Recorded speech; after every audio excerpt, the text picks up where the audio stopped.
हम आज जो भाग हम अध्ययन करने जा रहे हैं वो है रोमियो की पत्री, उसके पहले अध्याय, उसके 5 से लेकर 7वां वचन तक हम अध्ययन करेंगे। पूरी कोशिश करेंगे कि ये तीनों वचन हम पूर्ण करें, क्योंकि जो 5वां वचन है उसमें काफ़ी सारी बातें हैं जो हमें समझने की ज़रूरत है। तो बड़ी प्रार्थना के साथ रहें और इस प्रार्थना के साथ कि परमेश्वर हमसे बातचीत करें। हम निकालेंगे रोमियो की पत्री पहले अध्याय, उसके 5वें वचन को पढ़ेंगे। उसके द्वारा हमें अनुग्रह और प्रेरिताई मिली। उसके द्वारा हमें अनुग्रह और प्रेरिताई मिली। 5वें पद का पहला भाग अगर हम गौर करेंगे, वहां पे बिल्कुल स्पष्ट लिखा है, उसके द्वारा हमें प्रेरिताई और अनुग्रह मिला। पहले अनुग्रह है, फिर प्रेरिताई मिला है।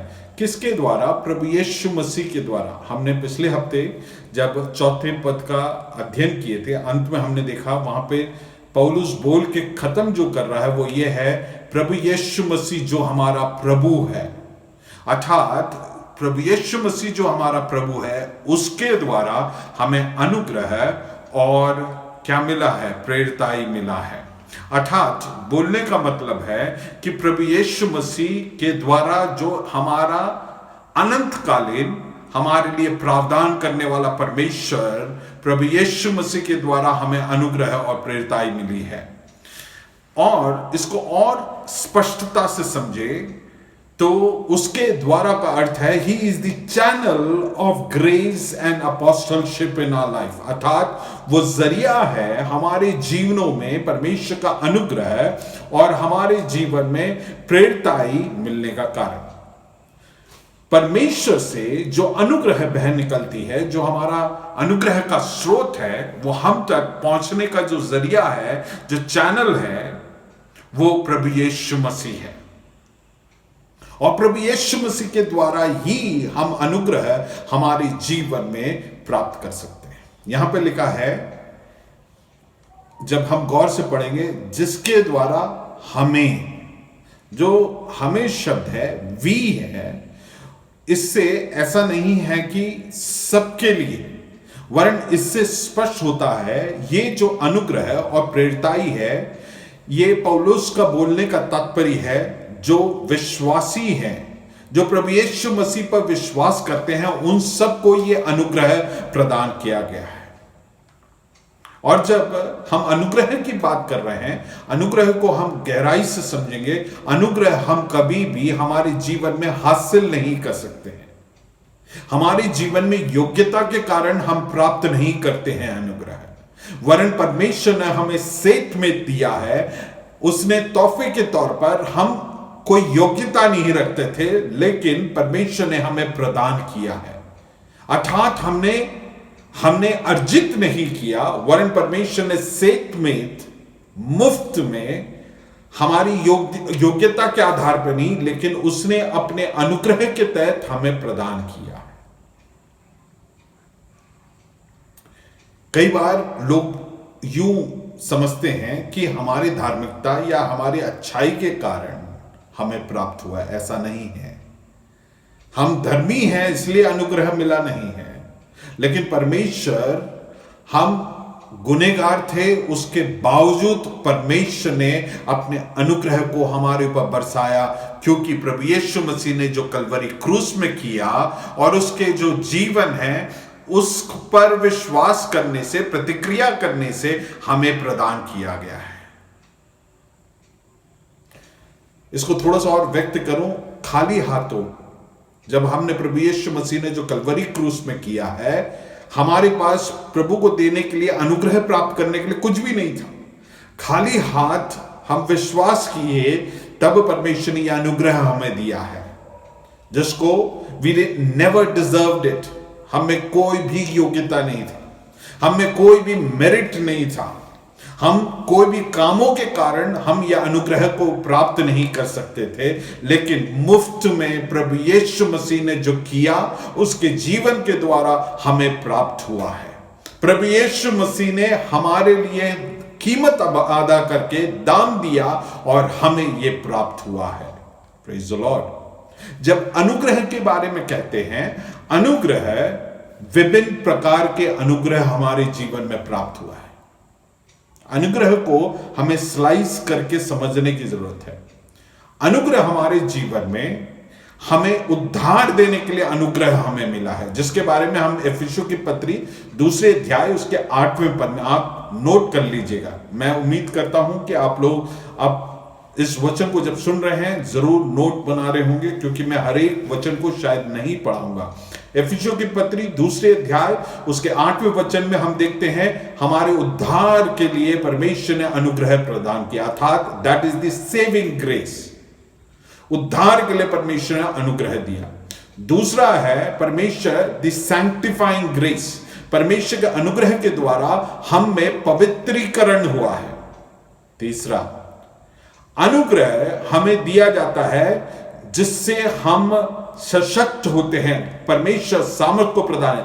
It is the strengthening grace of God. इस वचन को हम पढ़ेंगे प्रेरितों के काम 11वां अध्याय उसका 21वां वचन। प्रेरितों के काम 11वें अध्याय उसका 21वां वचन। प्रभु का हाथ उन पर था, प्रभु का हाथ उन पर था। ठीक है, हाँ। और बहुत लोग विश्वास करके हाँ, प्रभु की ओर फिरे। अब 23 पढ़ना। हाँ, वह वहां पहुंचकर और परमेश्वर के अनुग्रह को देखकर, वहां पर पहुंचकर अनुग्रह को देखकर, हमने 21 में पढ़ा परमेश्वर का हाथ तो उनके साथ था, अर्थात परमेश्वर का सामर्थ उनके जीवन में कार्य कर रहा था। और बरनबस के बारे में लिखा है कि जब अंताकिया के कलीसिया में वो पहुंचा, उसने इस परमेश्वर के हाथ के लिए क्या नाम दिया है? When he came and saw the grace of God, अर्थात परमेश्वर के हाथ को देखा है। हम जब मिनिस्ट्री करते हैं, परमेश्वर के लिए कार्य करते हैं, हमारे आत्मिक जीवन को जीते हैं, परमेश्वर का अनुग्रह हमारे जीवन में हमें सशक्त करता है। जो कार्य हमें करना है उसके निर्वाह करने के लिए हमें सशक्त करता है। He provides us the strength that we need through the grace of God. So the grace is a strengthening grace. परमेश्वर हमें सामर्थ्य प्रदान करता है ताकि जो परमेश्वर हमसे अपेक्षा करता है उसे पूरा करने के लिए। हालेलुया। चौथा, सर्विंग ग्रेस, अर्थात सेवा करने के लिए परमेश्वर अनुग्रह प्रदान करता है। पहला पत्रस उसके 4 अध्याय उसका 10वां पद। पहला पत्रस उसके 4 अध्याय उसका 10वां पद। जिसको जो वरदान मिला है, जिसको जो वरदान मिला है, वह उसे परमेश्वर के नाना प्रकार के अनुग्रह। एक और पढ़ो बेटे। उसको जिसको जो वरदान मिला है, हाँ, वह उसे परमेश्वर के नाना प्रकार के अनुग्रह के भले भंडारियों आप सुन रहे हैं? अनुग्रह के भले भंडारियों के समान, हाँ, एक दूसरे की सेवा में लगाए। एक दूसरे की सेवा में लगाएं। अनुग्रह जो है एक दूसरे की सेवा करने के लिए परमेश्वर हमें अनुग्रह प्रदान करता है। Praise the Lord. So there is a serving grace that God provides. आखिरी है sustaining grace. परमेश्वर हमें बनाए रखता है अनुग्रह के द्वारा। 2 कुरिन्थियों 12 उसका 9।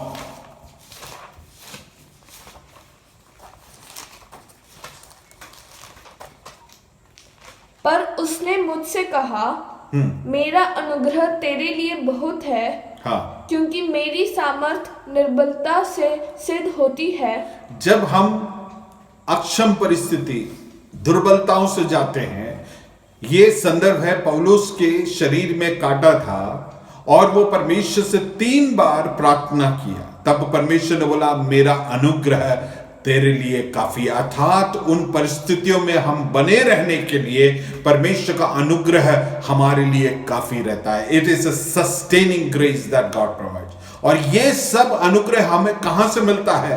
प्रभु यीशु मसीह के जरिए से मिलता है। जब हमने उस सुसमाचार को सुनकर हमने प्रतिक्रिया किया, हमारे लिए ये सब अनुग्रह हमारे लिए अनलीश होता है। और ये जाने कि मात्र प्रभु यीशु मसीह के द्वारा हमें ये सारे अनुग्रह प्राप्त हो सकता है। Praise the Lord. जहां अनुग्रह शब्द सुनते हैं हम एक ही मायने में उसे कई बार समझते हैं, वो है उद्धार के मायने में, लेकिन ये सब हमारे जीवन में लगातार हमें प्राप्त होता है जब हम उस सुसमाचार के प्रति प्रतिक्रिया करते हैं। Praise the Lord. यूहन्ना रीति सुसमाचार उसके पहले अध्याय उसके 16वें वचन में लिखा है, अनुग्रह पर अनुग्रह प्रदान करेगा। अर्थात बोलने का मतलब है, अंग्रेजी में the grace of God would multiply abundantly upon us. परमेश्वर राशन में प्रदान नहीं करता है, हमें बहुतायत से परमेश्वर प्रदान करता है, और रोजाना बढ़ती क्रम पर परमेश्वर हमारे ऊपर अनुग्रह को प्रदान करता है। इसलिए हम अपने आत्मिक जीवन को अनुग्रहित रीति से परमेश्वर के समक्ष हम विजय रीति से जी पाते हैं। Praise the Lord. हमारे जीवनों में जो चुनौतियां आती है उसमें हम उसका सामना और हम सामर्थ्य रीति से उसमें बने रहने का कारण है परमेश्वर अनुग्रह पर अनुग्रह को प्रदान करता है। क्यों ना हम उस परमेश्वर को धन्यवाद दें। परमेश्वर हमें निरंतर वो अनुग्रह को प्रदान करता है। वो अनुग्रह हमारे जीवन में निरंतर प्रभु यीशु मसीह के द्वारा हमारे जीवनों में बहता रहता है। हालेलुया। मेरे प्रियो, मैं आपको बिल्कुल स्पष्ट कर दूं, इस वचन जो हमने 5वें पद में पढ़ा, रोमियो की पत्री पहले अध्याय उसके 5वें वचन में पढ़ा है, गौर से पढ़ेंगे तो हमें यह समझ में आएगा, ये जो अनुग्रह है एक बूंद भी प्रभु यीशु मसीह के अलावा और कोई जरिए से हमें प्राप्त हो ही नहीं सकता। Praise the Lord. और ये सारे अनुग्रह प्रभु यीशु मसीह के द्वारा हम जो विश्वासी, आप, मैं और पौलुस बोलता है मुझे परमेश्वर ने दिया यह अनुग्रह है, और अब जितने लोग पीढ़ी दर पीढ़ी पढ़ेंगे उन सबके जीवन में यह अनुग्रह उनके जीवन में परमेश्वर प्रभु यीशु मसीह के द्वारा प्रदान होगा। और यह घटते क्रम में नहीं है, ये सेतमित बड़े सैलाब के जैसे हम और आपके जीवन में परमेश्वर निरंतर प्रदान करता रहेगा। Praise the Lord.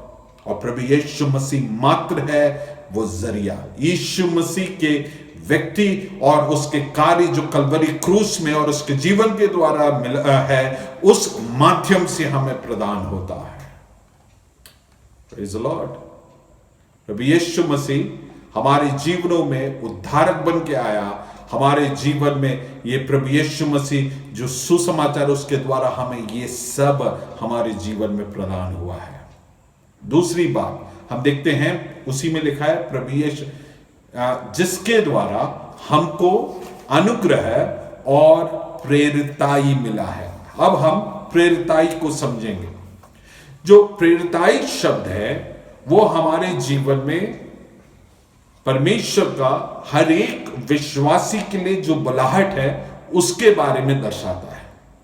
अपोस्टलशिप, प्रेरिताई। मेरे प्रियो, ये एक टाइटल बना के कई बार लोग इसको बहुत सेलिब्रेट करते हैं। अपोस्टल जिन्हों जॉन है ना, अपोस्टल नाम देते हैं, लेकिन इससे बढ़कर ये एक बुलाहट है और इसके मायने समझने की जरूरत है। ये जो शब्द है ये एक यूनानी शब्द से आता है, अपोस्टोलोस। इसका अर्थ है वन हु इज सेंट, एक जिसको भेजा गया है। सो इस वचन से हमें क्या समझ में आता है? पौलुस बोलता है हम, वी।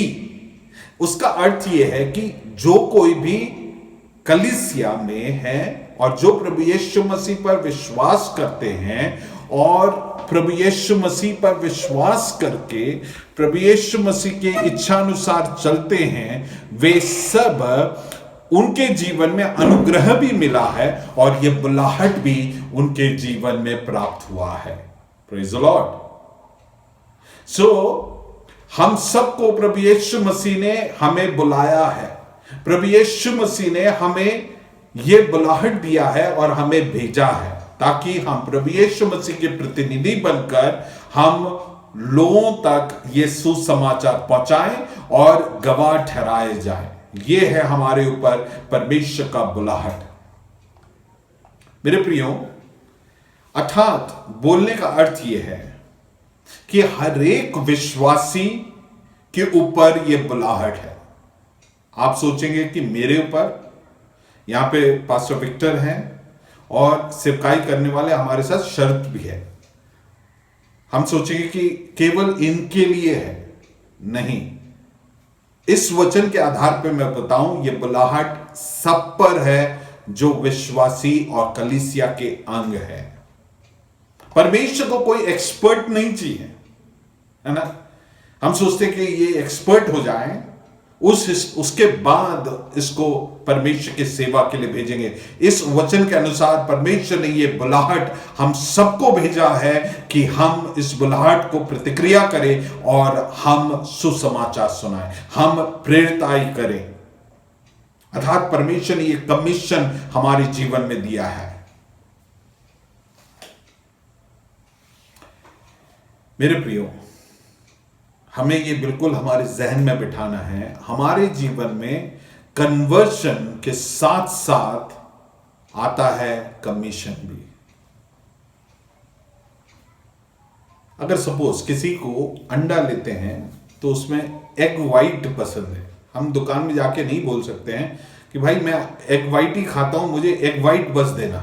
वो अंडा पूरा देगा। If you buy egg it would come together. वैसे ही हमारे जीवन में उद्धार के साथ साथ हमारे जीवन में यह बुलाहट भी आएगा। अनुग्रह के साथ साथ परमेश्वर का यह बुलाहट भी हमारे जीवन में आएगा। Praise the Lord. सो इस वचन के आधार पर यह बिल्कुल स्पष्ट होता है, बुलाहट सबके ऊपर है। अभी आप लोग में से ज्यादातर, प्राय सभी, आप सब जॉब करते हैं, नहीं तो पढ़ाई कर रहे हैं। आप बोलेंगे मेरे ऊपर बुलाहट नहीं है। नहीं, आपके ऊपर भी बुलाहट है। आपको जहां परमेश्वर ने रखा है, यह बुलाहट आपके ऊपर है। उस कार्य को, उस बुलाहट को आपको निर्वाह करना है। परमेश्वर ने आपको और मेरे को, सबको परमेश्वर ने कमीशन किया है। और जब परमेश्वर ने हमें बुलाया है, आप जैसे हैं वैसे बुलाए हैं। जब आपको परमेश्वर ने बुलाया है, परमेश्वर आपकी योग्यताओं के साथ या अयोग्यताओं के साथ, आपके क्षमताओं के साथ या आपके अक्षमताओं के साथ, आपकी सीमाओं के साथ, आपकी जो बुद्धि है उसको वो जानता है कि आपकी बुद्धि क्षमता क्या है, मेरी बुद्धि क्षमता क्या है, मेरी भाषा कितना है, मेरी जानकारी कितनी है। ये सब वो जानकर हमें बुलाया है। और परमेश्वर बोलता है मेरा अनुग्रह तुम्हारे लिए काफी है, मेरा अनुग्रह तुम्हें सक्षम बनाएगा। सो मेरे प्रियो, अगर आप जो कोई भी, आप बुजुर्ग हो सकते हैं, जवान हो सकते हैं, आपके और मेरे पास अलग अलग बहाने हो सकते हैं परमेश्वर के इस बुलाहट से दूर जाने के लिए। यिर्मयाह ने बोला मैं तो बालक ही हूं। परमेश्वर ने बोला मैं तेरे साथ रहूंगा, तेरे जुबा के साथ रहूंगा। मैंने तुझे तेरे मां के कोख से ही मैंने तुझे चुन लिया है। परमेश्वर का बुलाहट पहले से हमारे सबके जीवन में है। हम परमेश्वर की क्षमता, हम अपने आप को परमेश्वर के हाथ में सौंप दें। परमेश्वर ने बुलाया है, संदेश परमेश्वर का है, जो योजना है वो परमेश्वर का है, और सामर्थ्य उसके लिए वो भी परमेश्वर प्रदान करता है। हमें बस उसके लिए अवेलेबल होने की जरूरत है। परमेश्वर बोलता है मेरा अनुग्रह तेरे लिए काफी है। हम कई बार सोचते हैं कि हमारे पास जानकारी नहीं है, पढ़ाई लिखाई नहीं है।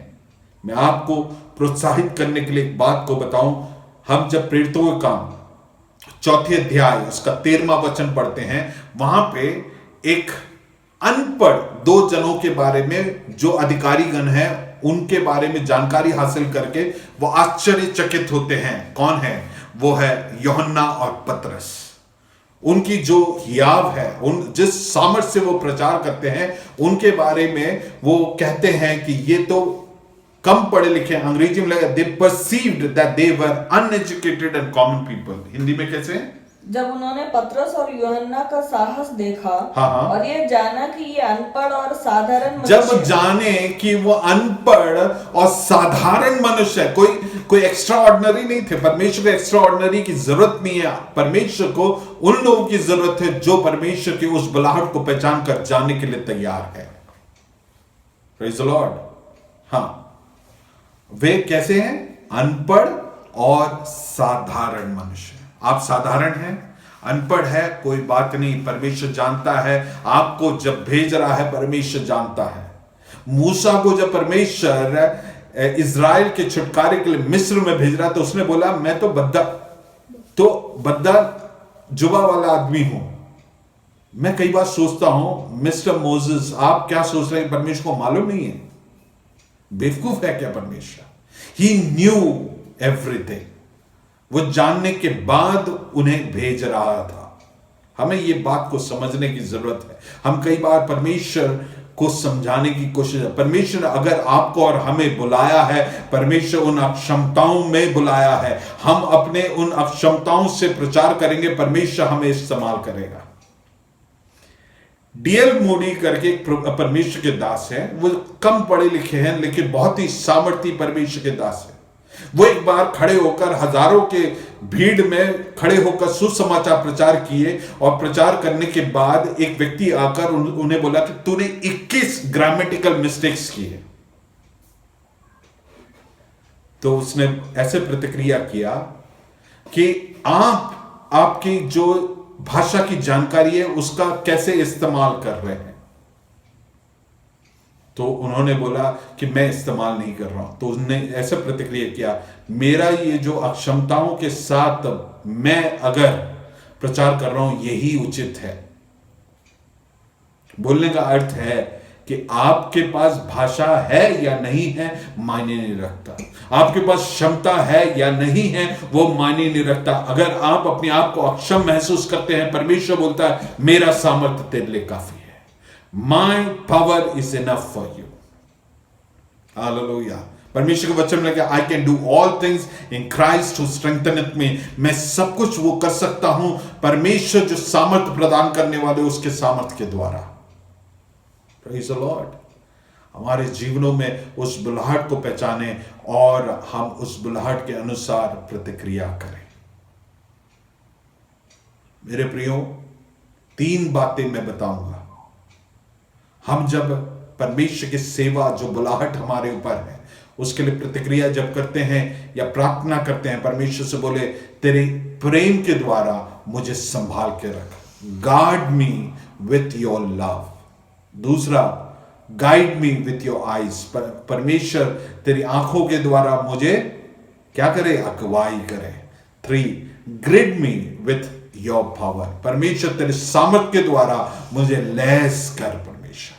हमें बस इतना जरूरत है, परमेश्वर अगर हमारे साथ है हम परमेश्वर के कार्य को निर्वाह कर सकते हैं। अब हम वापस पहले अध्याय उसके 5वें वचन के दूसरे भाग में आएंगे कि उसके नाम के कारण सब जातियों के लोग विश्वास करके उसको माने। विश्वास करके उसकी माने, अर्थात जो वचन हम सुनते हैं, जो सुसमाचार हम सुनते हैं, उसका कुछ डिमांड है और उसका डिमांड यह है कि हम क्या करें, उसकी माने। ओबीडियंस ऑफ फेथ, अंग्रेजी में लिखा है to bring about the obedience of faith, है ना, विश्वास करके उसकी माने।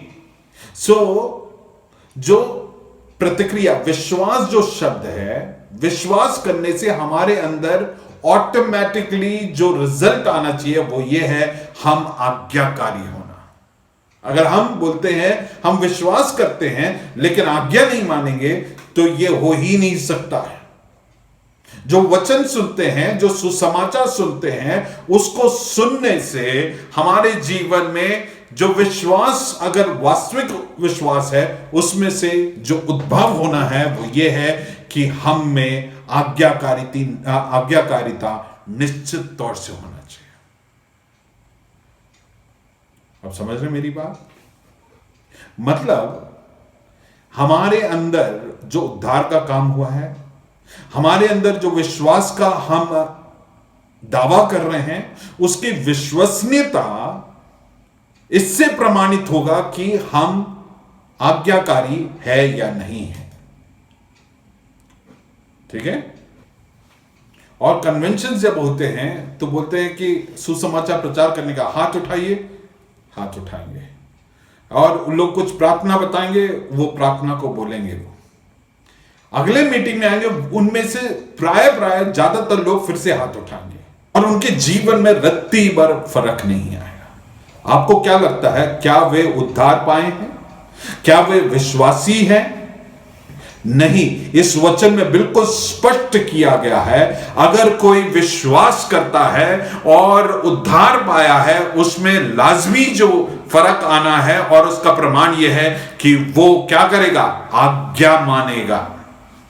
Obedience of faith. Praise the Lord. ये हमें अपने जीवन में भी टटोल के देखने की जरूरत है। अगर हम में भी वो आज्ञाकारिता का अभाव पाया जाता है, हमें अपने जीवन को टटोलने की जरूरत है। अब पौलुस ये बाहर के लोगों को नहीं बोल रहा है, ये बात पौलुस रोम के कलीसिया को बोल रहा है कि तुम जो है विश्वास जो बोल रहे हो, विश्वास के द्वारा तुम में क्या आना चाहिए? उसको मानने वाली बात, आज्ञाकारिता आना अनिवार्य है। मेरे प्रियो, हम प्रभु यीशु मसीह को उद्धारकर्ता करके ग्रहण किए हैं, वो तो ठीक है, प्रभु जानकर उद्धारकर्ता करके ग्रहण किए हैं। जब हम इस सुसमाचार को सुनते हैं, वचन को सुनते हैं, ये वचन के प्रति हमसे जो अपेक्षित है या फिर हमें जिसके लिए बुलाया जा रहा है, वो ये है कि हम आज्ञाकारी बने, कि 2-3 साल बाद वो आज्ञाकारी बनने लगेगा। मेरे प्रियो, जिस दिन आप उद्धार पाए हैं, उस दिन से यह आज्ञाकारिता आपके जीवन में प्रदर्शित होगा। नहीं है तो वो उद्धार नहीं है। आप समझ रहे हैं? Praise the Lord. अगर आपका कन्वर्शन जेन्युइन है तो obedience will definitely follow it. आपका विश्वास जेन्युइन है तो ओबीडियंस विल फॉलो। आज्ञाकारिता होगा। आज्ञाकारिता का बिना आपका कन्वर्शन हो ही नहीं सकता है। Praise the Lord. आपके अंदर एक ट्रांसफॉर्मेशन हो रहा है, एक रूपांतरण हो रहा है, जिसके कारण आप प्रभु यीशु मसीह के उस सब प्रभुता के अंतर्गत आके बोल रहे हैं, परमेश्वर आपसे मेरी कोई इच्छा नहीं है, स्वामी तेरी इच्छा पूर्ण होने पाए। तेरी इच्छा जैसे स्वर्ग में है वैसे पृथ्वी पर भी पूरा। आपको क्या लगता है, स्वर्ग में किसकी इच्छा पूर्ण होता है? मात्र और मात्र परमेश्वर का इच्छा। जब हम उसे उद्धारकर्ता करके ग्रहण करते हैं, हम अपने जीवन में स्वर्ग का राज्य लेके आ रहे हैं। और ये एक ऑप्शनल स्टेप नहीं है, विकल्प नहीं है। This is absolute surrender to God's will. ये पूर्णता परमेश्वर की इच्छा के लिए हम अपने आप को सौंप रहे हैं। मेरे प्रियो, हमको अपने जीवनों को टटोलने की जरूरत है। हम कई बार उन्हीं चीजों में आज्ञाकारी होते हैं जो हमें उचित लगता है और हमें अच्छा लगता है। हमें मालूम है ये चीजें जो कर रहे हैं वो गलत है, वचन के हिसाब से गलत है, फिर भी हम अपनी मन की चलाते हैं। तो मैं पूछना चाहता हूं, क्या हम विश्वासी हैं? क्या? Praise the Lord. हम अपने जीवनों को टटोलने पाए। रिबाना हथरा खारो दरे। अगर हमारा कन्वर्शन जेन्युइन है, लाजमी है कि हम उसके वचन के प्रति आज्ञाकारी हो गए। Praise the Lord. आप अनम्यूट ना करें, लेकिन आमीन बोल सकते हैं। Praise the Lord. हम जब परमेश्वर के वचन में गौर करेंगे, यह अनिवार्य है कि हम पश्चाताप करें, विश्वास करें और आज्ञाकारी बने। Praise the Lord. मत्ती रचित सुसमाचार 4 अध्याय उसके 17वें वचन में हम पढ़ते हैं, प्रभु यीशु मसीह अपने सार्वजनिक सेवकाई जब शुरू करता है, वो बोलता है पश्चाताप करो। पश्चाताप करने का मतलब है हम अपनी मर्जी चला रहे थे, हम अपने रास्ते जा रहे थे, लेकिन परमेश्वर की ओर लौट के आना और उसके प्रभुता के अंतर्गत हम बोल रहे हैं कि मेरा रास्ता अब तक जो था वो गलत था, अब मैं तेरे इच्छा अनुसार चलूंगा। और ये विकल्प नहीं है, यहां पे परमेश्वर बोलता है पश्चाताप करो क्योंकि परमेश्वर का राज्य निकट है। परमेश्वर के राज्य में प्रवेश करना है, ये होना है। हम तो ऐसा है कि सोच रहे कि सब चलता है, हमें खेद ना करने पाए।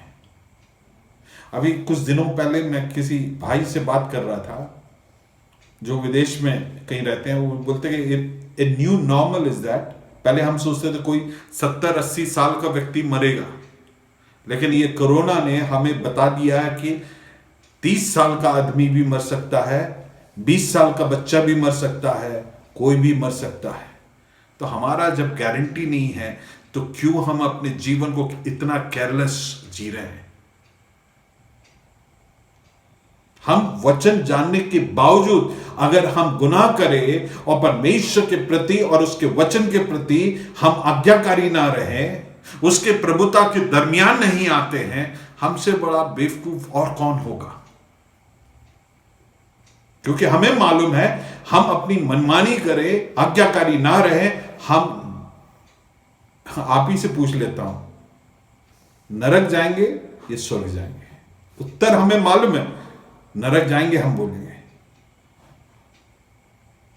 मेरे प्रियो, हमारे जीवनों को हम बड़े संवेदनशीलों के गंभीरता से जिए और पूर्ण आज्ञाकारिता में। आज हम परमेश्वर से बोले परमेश्वर मेरे इन क्षेत्रों में समझौता है, परमेश्वर मुझे लौट के आना है। क्योंकि ये एक ऑप्शन नहीं है, विकल्प नहीं है कि अगर तेरे मन करे तो कर लेना।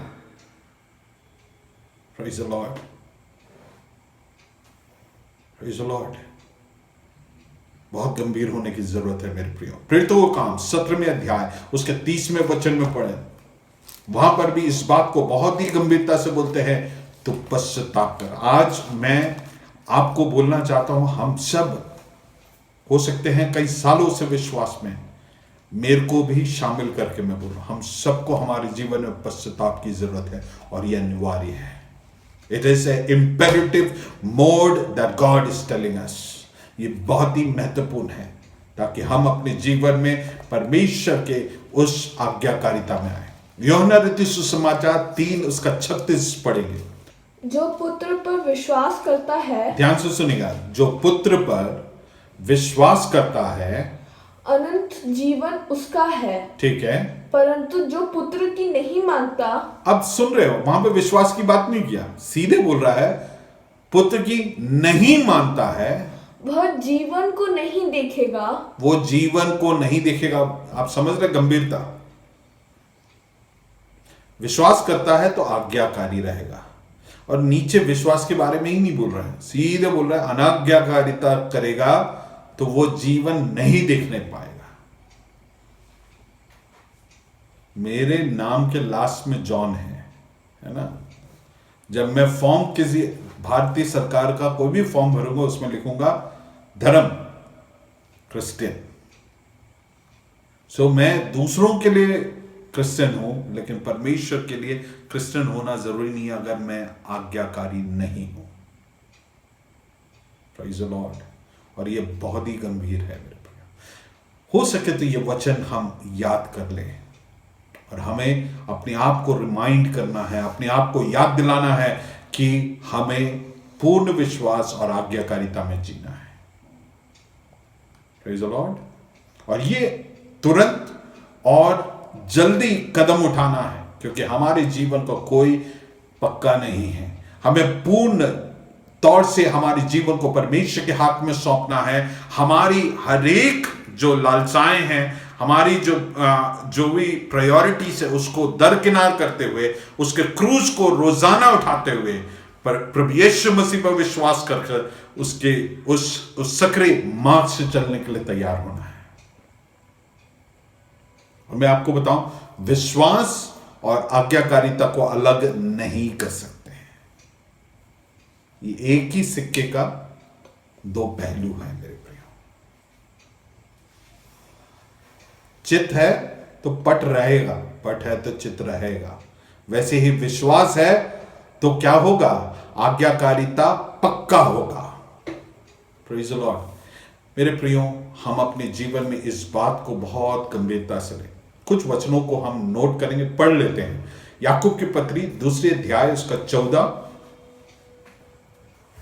उसका 17, 22, 24 और 26 पढ़ेंगे।